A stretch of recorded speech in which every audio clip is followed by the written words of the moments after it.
நம்ம செல்ற பையன் சீமான் இருக்கான் பாத்தீங்களா, அவனுக்கு லக்கு எப்பவுமே இருக்குதுங்க. அவன் எப்பெல்லாம் கேவலமா சிக்கிறானோ அப்பெல்லாம் தப்பிச்சுக்கிறானுங்க. என்னன்னு கேக்குறீங்களா? பாண்டிச்சேரியில போய் ஏதோ பேசிட்டு வந்திருக்கிறானுங்க. அதெல்லாம் நாம கண்டுக்காம விட்டு போட்டோம். அப்பதான் அவத்தால இருந்து ஒரு அக்கா போனை போட்டு, இங்க வேற எங்க ஊருக்கு வந்து சீமான் பேசி இருக்கிறான், அவனேதான் மானஸ்தனா மகன்னு, மசுறு போனா உசுறு வாழ மாட்டானாமா, கவரிமான் பரம்பரையாமா, பாரு வெக்கமே இல்லாம அதை பேசி இருக்கிறான் அப்படின்னு வீடியோ அனுப்புனாங்க. ஆட என்னடா பேசியிருக்கான்னு நாமளும் பார்த்தா பேசியிருக்கானுங்க. டே மானஸ்தா பேசுடா நீ, நாம பேசுவோம். எனவே பேசுவோம் சேனலுக்கு சப்ஸ்கிரைப் பண்ணி பெல் பட்டனை அழுத்தி ஆதரவுகளை கொடுத்துக்கிட்டே இருங்க.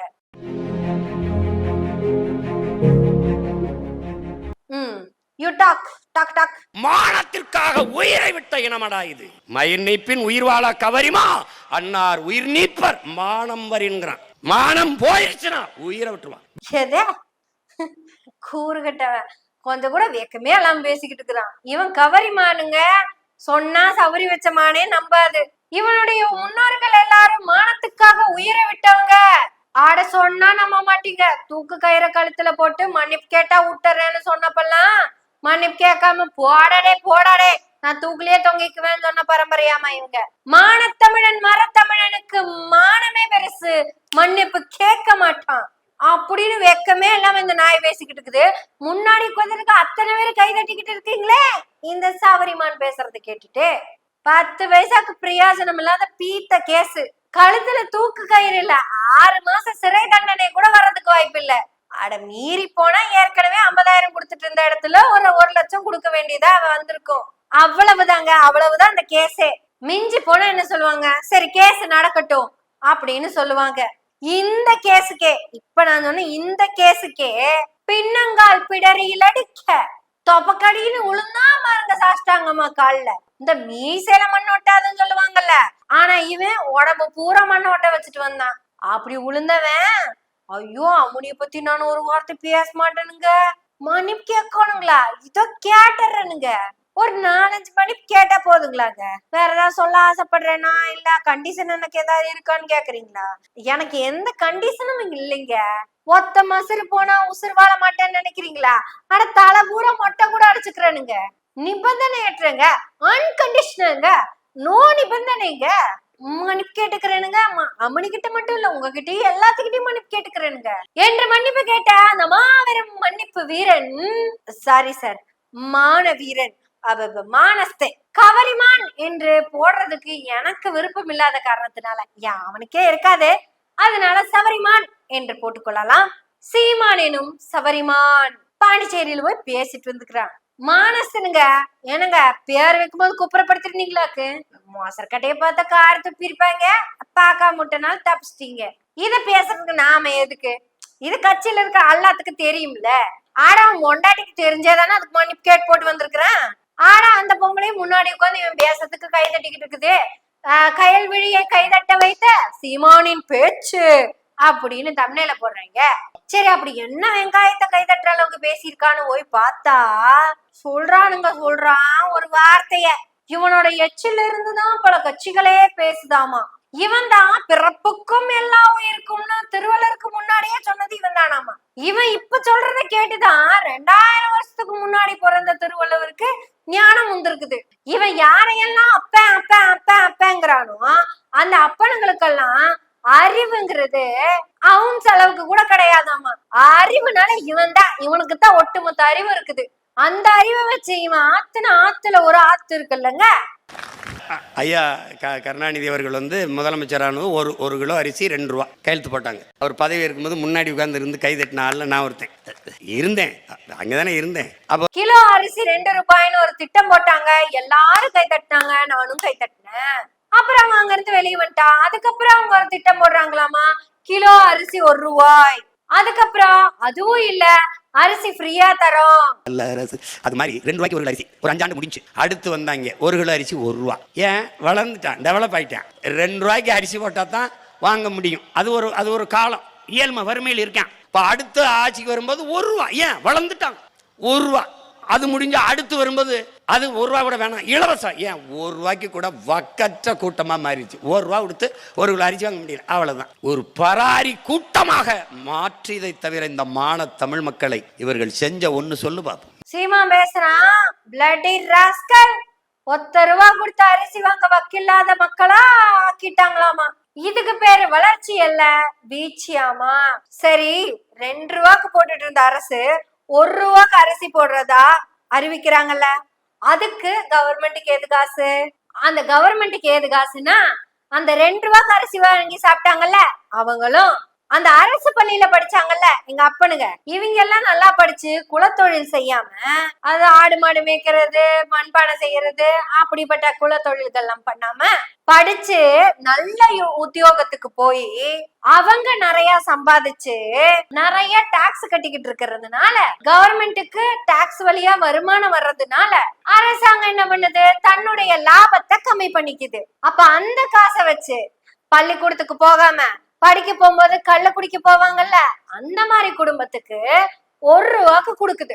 இது உண்மையாலுமே அரசினுடைய வளர்ச்சி திட்டம் தான். மக்களுக்கான கல்வியும் வேலை வாய்ப்பும் அதிகமா கொடுத்து அவங்க டாக்ஸ் கட்டுற அளவுக்கு அவங்கள உயர்த்தி அந்த டாக்ஸ்ல இருந்து இன்னும் விளிம்பு நிலையில இருக்கிற மக்களுக்கு கம்மியான ரேட்டுக்கு கொடுக்கறது தான் அரசாங்கத்துடைய வேலை. அரசாங்கம் அந்த வேலைய செவ்வனே செஞ்சதுனாலதான் 2 ரூபாய்க்கு கொடுத்துட்டு இருந்த அரிசி 1 ரூபாய்க்கு கொடுத்தாங்க. இப்ப அத ஃப்ரீயாவும் கொடுக்க ஆரம்பிச்சாங்க. இதுதான் அரசு வளர்றதுக்கான லட்சணம்னு இந்த கூறுகட்டவனுக்கு எப்படி சொல்லி புரிய வைக்கிறது? ஒரு அரசு வளர்ந்துச்சுன்னா மக்களுக்கு ஃப்ரீயா கிடைக்கும், ஒரு அரசு வளர்ந்துச்சுன்னா மக்களுக்கு விலை கம்மியா கிடைக்கும். இதுவே தனியாரா இருந்தா இப்படி நடக்கிறதுக்கு வாய்ப்பே இல்லை. எப்படி உதாரணம் சொல்றது? எதை சொன்னா இவன் நம்புவான், இவனுக்கு புரியும்? அதானி அம்பானி லெவலுக்கெல்லாம் பேச வேண்டிய அவசியம் இல்ல, அந்த அளவுக்கு அறிவில்லை நம்மளுக்கு. சரி, இப்படி எடுத்துக்கலாம். சைமன் அப்படின்னு ஒரு தனிநபர் இருக்காரு. அவங்க அப்பா பேரு செபாஸ்டியன், அவங்க அம்மா பேரு அண்ணம்மாள், தம்பி பேரு ஜேம்ஸ். அது ரொம்ப முக்கியம். இவங்க எல்லாம் ரொம்ப நாளைக்கு முன்னாடி வாட்டர் டவுசர் போட்டு சுத்திட்டு இருந்தாங்க. சொன்னா நம்ப மாட்டீங்க, அன்னைக்கு அவங்க கிட்ட இருந்த காரே பண நொங்கு வண்டிதான். அப்புறம் தீப்பெட்டியில கயிறை கட்டி தான் போன் பேசிக்கிட்டு இருந்தாங்க. இப்படி வாட்டர் டவுசர் போட்டுட்டு இருந்த அந்த ஓட்டாண்டி பையன் செபாஸ்டியனுக்கு 2 ரூபா அரிசி கொடுத்த காலத்துல பிறந்து வளர்ந்திருக்கான். அப்படி வளர்ந்தவன் அடுத்த வேலை சோத்துக்கு வக்கில்லாத பையன், வெங்கம் பையன், பிச்சைக்கார பையன், இதெல்லாம் நாம சொல்லல, அவங்களே சொல்லிக்கிட்டதுதான். ஷாகுல் ஹமீத் அப்படின்னு ஒரு மிகப்பெரிய டிரான்ஸ்போர்ட் வச்சிருக்கிற ஒரு பிசினஸ் மேன் கிட்ட போய் பேசுறான். அந்த பிசினஸ் மேனும் இந்த நாய் பேசுறத நம்பி இவன் அவரோட வீட்டுல நாய் மாதிரி தான் படுத்து கிடந்தான். விசுவாசத்துக்குன்னு கொஞ்சம் வறுக்கிய போட்டாரு, அவ்வளவுதான். இப்ப இந்த தனிநபர் எவ்வளவு பெரிய வளர்ச்சியை பெற்றிருக்கான்னு பாத்தீங்களா? ஷாகுல் ஹமீதோட புள்ள முன்னாடி உட்கார்ந்துகிட்டு இருக்குது. யாரு? இவன் மொண்டாட்டிக்கும் பின்னாடி. பொண்டாட்டி கூட கிடையாது. ஆனா இவன் விதவிதமான கார்ல எல்லாம் வளம் வந்துகிட்டு இருக்கான். பொண்டாட்டிக்கு விதவிதமான நகைகள், உடைகள், தோட்டம் துறவுகள், 2 பசங்களுக்கு அமெரிக்கா வழி கல்வி, பர் இயர் 25 lakhs. அதெல்லாம் இவங்களுக்கு ஜுஜிபி மேட்டர். Have come? எப்படி உழைச்சு சம்பாதிச்சானா? இல்ல மாடு கீடு வாங்கி வளர்த்தி 4 கோடிக்கு பால் வித்துட்டு இருக்கானா? இல்ல கொலசாமி தொழிலான விவசாயத்தை தான் குடும்பமா சேர்ந்து பண்றாங்களா? தனிநபர் வளர்ந்தாங்கன்னா அந்த தனிநபருக்கு மட்டும்தான் நல்லது. மாவீரர் நாளுக்கு காசு கொடுங்க அப்படின்னு கேட்பான். ஆனா இந்த மானங்கட்ட நாயோட பிறந்த நாளுக்கு ஊருக்கே சோறாக்கி கொட்டுவான். எல்லாம் எதுக்கு? ஒரு விளம்பரம். இதெல்லாம் எப்படி சம்பாதிச்சான்? எல்லாம் இப்படித்தான். 1 ரூபாய்க்கு கூட அரிசி வாங்க வக்கில்லாத அந்த மக்கள் கிட்ட சம்பாதிச்சதுதான். சாரிங்க, சொன்னது தப்புதான். அந்த மக்களை ஏமாத்தி புடுங்கினது. நான் ஆட்சி அமைப்பேன், கண்டிப்பா ஆட்சி அமைப்பேன். எப்ப வரைக்கும் ஆட்சி அமைப்பேன்? அப்ப வரைக்கும் ஆட்சி அமைப்பேன். இப்ப ஏதாவது முயற்சி பண்ணிக்கிட்டு இருக்கியா? No no no no, always பயிற்சி தான். நம்ம தான் பயிற்சி எடுக்கவே இங்க பணம் கொட்டுதே, அப்புறம் எதுக்கு முயற்சி எடுக்கணும்? 2 விழுக்காடு 3 விழுக்காடு இருக்கிறவங்களுக்கே கோடியா பேரம் பேசுறாங்க. 8.3 விழுக்காடு வச்சிருக்கிற என்கிட்ட எவ்வளவு பேரம் பேசுவாங்க? ஆமா, பேரம் பேசிதான் காரையும் காசையும் எல்லாம் வாங்கி இருக்கணும். இப்படி மானம் கெட்டு போய் காசை வாங்கி திங்கிறதுக்கு சவரிமானா இருக்கிற நீங்க எப்ப கவரிமானாக போறீங்க? சீமான், செல்ற பையன் சீமான், நீ பேசுறதெல்லாம் ஒரு கருத்து, அதுல ஒரு அரசியல். நல்லா வேலைக்கு ஆகுமா தம்பி? இந்த முன்னாடி கைதட்டுறாங்கல்ல தம்பிக, இவங்களுக்கு பேரு தற்குறிகள். தம்பிகள் இவங்க மாறுறதுக்கு காரணம் உண்மையாலுமே வேற தற்குறிக வந்ததுதான். வேற தற்குறிக புதுசா வந்ததுனால ப்ரமோஷன் ஆகி தம்பிகளா மாறிட்டாங்க. இல்லன்னா இவங்க எல்லாம் எப்படி இருந்தாங்கன்னு நமக்கு தெரியும்ல. அண்ணன் நாட்டுக்கு போனப்ப ஆமை ஓட்ட திருப்பி போட்டு அதுல ஒருத்த படகு சவாரி செஞ்சுட்டு அந்த ஓட்டுக்கு கேப்ல இருந்த கறியெல்லாம் எடுத்து அக்கா கறி சமைச்சு இட்லிக்குள்ள புதைச்சு வச்சு அது என்கிட்டயும் கொடுத்து பொக்லின வச்சு தோண்ட சொல்லி இப்படியே தோண்டி எடுத்தா இட்லிக்குள்ள கறி. இப்படி எல்லாம் கதை சொல்றத கேட்டு கை தட்டினவன தற்குறின்னு சொல்லாம ஆமக்கறினா சொல்ல முடியும். இப்போ தற்குறிங்கிற இடத்துல இருந்து ப்ரொமோஷன் ஆகி தம்பிகளா மாறினதுனால, மன்னிப்பு கேட்ட கௌரிமான் சீமான் சபரிமான் சீமானா ஆடினதுனால, இப்படி இவன்லாம் போய் பாண்டிச்சேரியில பேசுனது நமக்கு தெரியாம போனதுனால, நமக்கு அந்த வீடியோவை அனுப்பி இதை பேசுன்னு சொன்னதுனால பேசுறோம்னு மட்டும் நினைக்காதீங்க. நம்ம இவனை பத்தி எப்பவும் பேசுவோம். எனவே பேசுவோம் நாள்தோறும். உங்களுடைய ஆதரவுகளை நன்றிகளோடு எதிர்பார்த்து கொண்டிருக்கிறோம். நன்றி, வணக்கம்.